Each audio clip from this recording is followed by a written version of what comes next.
అమ్మా ఈ రోజు ఖర్చులన్నీ అకౌంట్ రాసేశాను. అది సరిగాని శంకరయ్య గారు, మాట మాటకి కళ్ళిలా చిట్లిస్తారెందుకు? ఏం చెప్పనమ్మా, నా మొదటి భార్య నా రెండో భార్య తరచుగా మొట్టుతూ ఉండేవారు. బాధ భరించలేక కళ్ళు ఇలా చిట్లిస్తూ ఉండేవాడిని. ఆ అలవాటు ఇలా మిగిలిపోయింది. వాళ్ళు మట్టుకు వెళ్ళిపోయారు. అయ్యో పాపం, ఇద్దరు పోయారా? అమ్మమ్మమ్మమ్మ, వాళ్ళు ఇప్పుడు ఏ లోకంలో ఉన్నా చెరువు పక్క నిలబడి నన్ను మొట్టుతున్నట్టే ఉంటుంది. ఏం చేస్తారులేండి, ఈశ్వరుడు దయ అలా ఉందన్నమాట. సరే, అకౌంట్స్ తర్వాత చూస్తానండి. అలాగేనమ్మా. శంకరయ్య గారు, అమ్మా ఈ మచ్చ చెరిపించమని ఎన్నిసార్లు చెప్పాను, ఇంకా మచ్చ అలా ఉందే?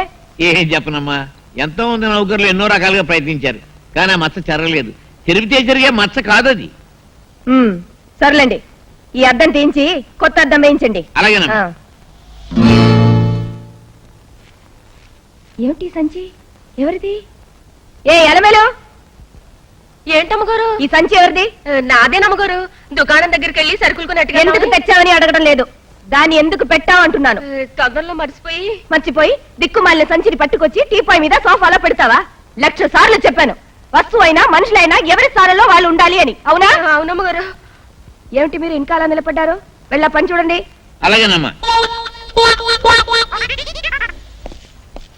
వచ్చారా?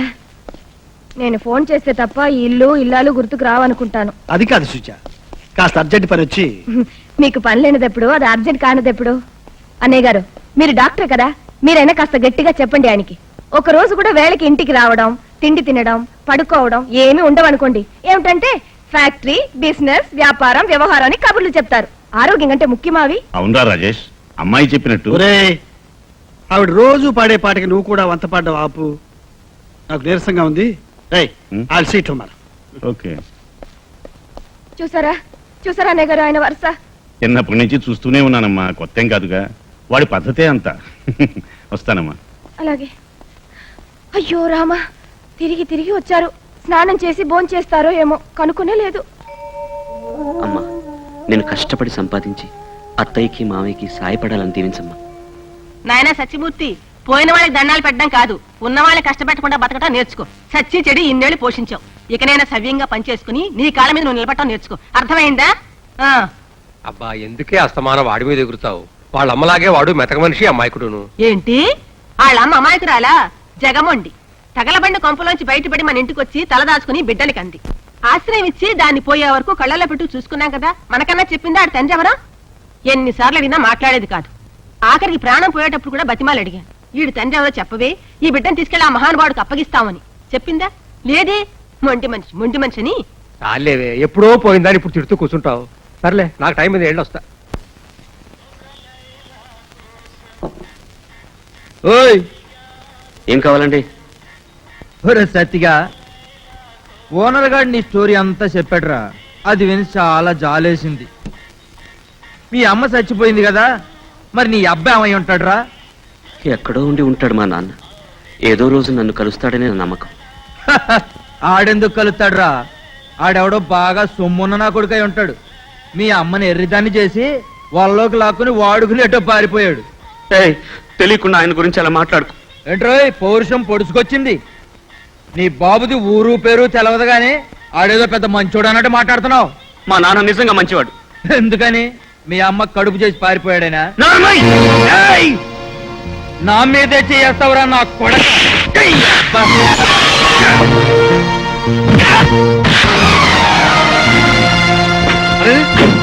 ఏమిటి బాబు గొడవ? ఏమైంది? ఇంకాస్తుంటే కాకింద పడేవాడి.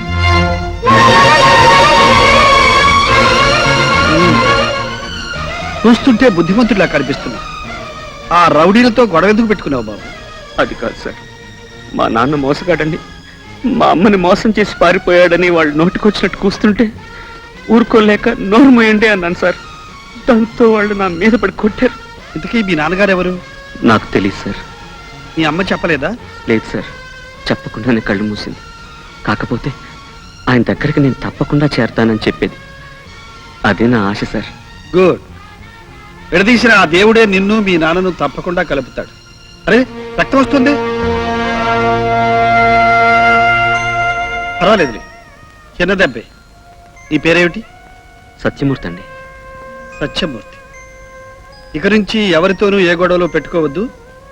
అలాగే సార్. వస్తారు.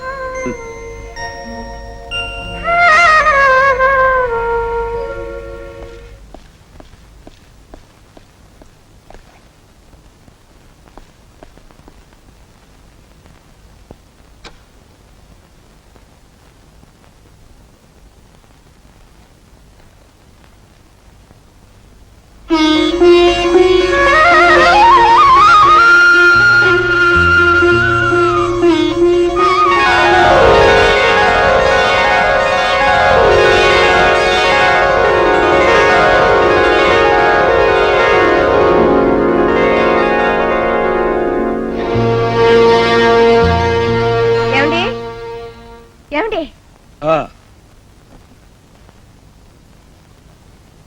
ఏమిటివి?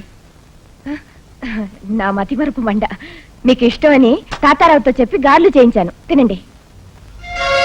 మీకు ఇష్టం అన్నారుగా, అందుకే స్వయంగా నా చేత్తో గారెలు చేశాను. తినండి. ఎలా ఉన్నాయి? ఏమిటండి ఆ? పళ్ళెం వంక చూసి మీలో మీరే నవ్వుకుంటున్నారు?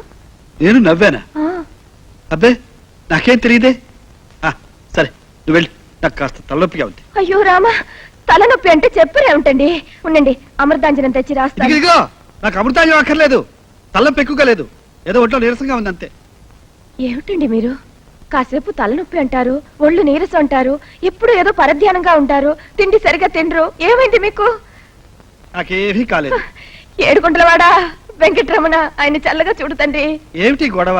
ఉండండి, గోపాలన్న గారికి ఫోన్ చేసి రమ్మంటాను. సుజా, ఇప్పుడు వాడినేం పిలవక్కర్లేదు, నా మాట విను. మీరేం మాట్లాడకండి. ఆరోగ్య విషయంలో అశ్రద్ధ చేస్తే తర్వాత బాధపడాలి. మీరు ఊరుకోండి. నేను ఇప్పుడే ఫోన్ చేసి అర్జెంటుగా రమ్మంటాను.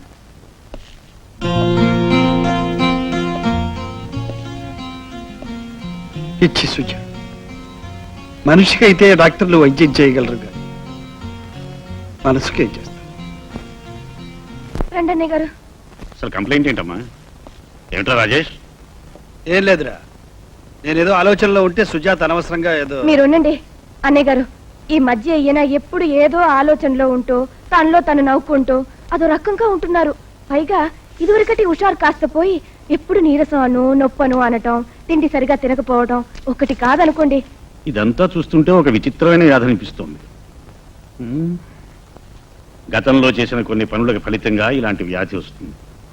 దీనివల్ల గుండెకి ఎవరో నొప్పి పెట్టినట్టు, అది కాలి మండిపోతున్నట్టు ఉంటుంది. ఏమంటారా రాజేష్? నిన్ను నోరు మొయ్యమంట. అదేమిటండి, ఆయన అంతా అభిమానంగా వచ్చి ఆ విచిత్రమైన రోగం గురించి వివరంగా చెప్తూ ఉంటే నూరు మూయమంటారేమిటి? ఇలా అనటం కూడా రోగ లక్షణమేమో కదా అన్నయ్య గారు. కరెక్ట్ అమ్మా, కరెక్ట్. చూడు, ఈ రోగానికి ఆ. ఈ టాబ్లెట్లు వేసుకుంటే సరిపోతుంది. ఉండండి, మంచినీళ్ళు తీసుకొస్తాను. ఒరే రాస్కల్, అర్థం లేని వాగుడు వాగి ఏవో పిచ్చి పిచ్చి మాత్రం నాతో మింగించాలని చూస్తున్నావా? నిజానికి నీ రోగానికి మందు లేదురా. ఈ మాత్రం నీ ఆరోగ్యం కోసం కాదు, అమ్మాయి తృప్తి కోసం. అవునరా, నాకు తెలియకడుగుతాను, ఇన్నాళ్ళు పోయిన తర్వాత కూడా ఇంకా అమ్మాయిని గురించి ఆలోచన ఏమిట్రా? అంతకంటే అందమైన ఇల్లాలతో హాయిగా కాపురం చేసుకోక. నేను మర్చిపోలేకపోతున్నది ఆ అమ్మాయి అందాన్ని గురించి కాదు, ఆ తొలి ప్రేమను, అందులోని అమాయకత్వం. డాక్టర్ గారు, ఈ ఇంజెక్షన్ తో మా మావయ్యకి నయమైపోతుందా? నయం కావాలనే కదటో ఇంజక్షన్ ఇచ్చేది. ఏ రమణయ్య, నిన్ను గురించి మీ మేనడు మహా బాధపడిపోతున్నాడు. తనకి ఇష్టమైన వాళ్ళకి ఏ కష్టం వచ్చినా ముందు వీడు బాధపడిపోతాడండి. ఉత్త వెర్రి బాబులోడు. చూడండి డాక్టర్ బాబు, అయ్యగారితో చెప్పి వీడికి ఏదైనా పనిపిద్దురు మీ పుణ్యం ఉంటుంది. ఏం చదువుకున్నాడు? స్తోమత లేక నేనేం చదివించలేదు. కాకపోతే ఒళ్ళొంచి కష్టపడతాడు, నమ్మకంగా విశ్వాసంగా పనిచేస్తాడు. సరే, అలాగే చూద్దాం. రేపు ఒకసారి ఫ్యాక్టరీకి వచ్చి కనపడవా? అలాగే సార్. వస్తారన్నయ్య? ఆ డాక్టర్ బాబు పనిపించి మాత్రం ప్రయోజనం ఏముందండి? 4 రోజులు తిరగకుండానే వాళ్ళ అమ్మని మాట అన్నారనో వాళ్ళ నాన్నని తిట్టారనో చెప్పి పని మానేసి వస్తాడు. అయినా తేరగా మన నెత్తిని కూర్చొని తింటాం అలవాటు పడ్డాక వాడెందుకు పని చేస్తాడు? ఏటే నీ నస? ఆ మళ్ళీ బతుకున్న నాళ్ళు సణుగుతూనే దానికి చాకరీ చేసావు. ఇప్పుడు వీడికి కన్నతల్లిలాగా అన్ని చేసి పెడుతూనే ఎందుకే అలా అంటూ ఉంటావు? చేసేదంతా చేస్తూ ఎందుకు అలా నోరు పారేసుకుంటావు?